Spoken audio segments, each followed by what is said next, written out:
પ્રધાનમંત્રી નરેન્દ્ર મોદીએ દિલ્હીમાં જનજાતિ સુરક્ષા મંચના પ્રતિનિધિઓ સાથે કરી મુલાકાત। પીએમ મોદીએ આદિવાસી સમાજ પ્રત્યે મંચના સમર્પણ ભાવની કરી પ્રશંસા। આદિવાસીઓના વિકાસ અને સશક્તિકરણના મુદ્દે પણ મંથન।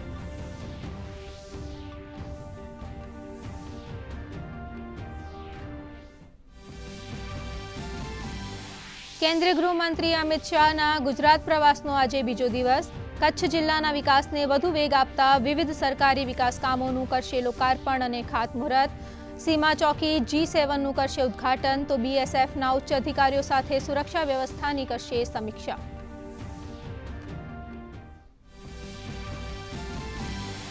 ગઈકાલે ગાંધીનગર અને અમદાવાદમાં અમિત શાહે આપી વિકાસ કાર્યોની ભેટ।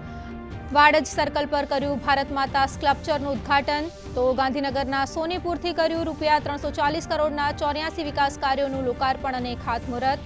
સોલામાં મા ઉમિયાધામ પરિસરમાં નવનિર્મિત હોસ્ટેલનું પણ લોકાર્પણ। પ્રધાનમંત્રીની અપીલને પગલે કૃષિ મંત્રીનો નિર્ણય। કૃષિ વિભાગ હેઠળની રાજ્યની તમામ કચેરી, સંસ્થા, યુનિવર્સિટી અને નિગમો સોલાર રૂફટોપથી થશે સજ્જ। આ પહેલથી ઇંધણથી ઉત્પાદિત વીજળી પરની ઘટશે નિર્ભરતા, સાથે જ પુનઃપ્રાપ્ય ઉર્જાને મળશે પ્રોત્સાહન।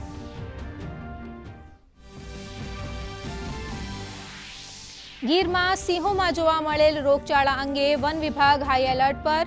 વન વિભાગ દ્વારા સિંહોમાં રસીકરણ, સારવાર અને સ્ક્રીનિંગ કરાયા શરૂ। વન મંત્રીએ કહ્યું, પીએમઓ તરફથી સતત મળી રહ્યું છે માર્ગદર્શન। સંક્રમિત વિસ્તારના સિંહો આઇસોલેશન હેઠળ।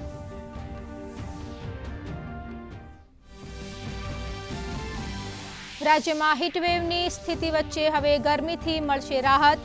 વેસ્ટર્ન ડિસ્ટર્બન્સને કારણે 30 મેથી 1 જૂન સુધી રાજ્યના વિવિધ વિભાગોમાં પવન સાથે વરસાદની આગાહી તો ગઈકાલે 44 ડિગ્રી મહત્તમ તાપમાન સાથે અમદાવાદ અને સુરેન્દ્રનગર રહ્યા સૌથી ગરમ શહેર।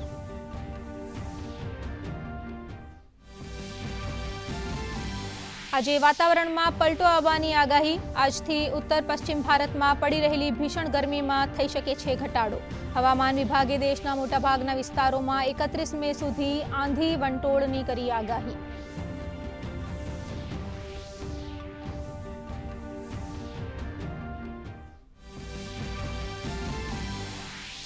ઈરાન અને અમેરિકા વચ્ચેના યુદ્ધ વિરામને 60 દિવસ સુધી વધારવા માટે થઈ સંમતિ।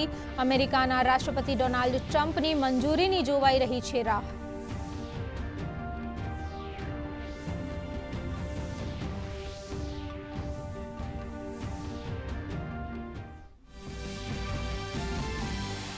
સિંગાપુર ઓપનમાં આજે પીવી સિંધુની કઠિન પરીક્ષા।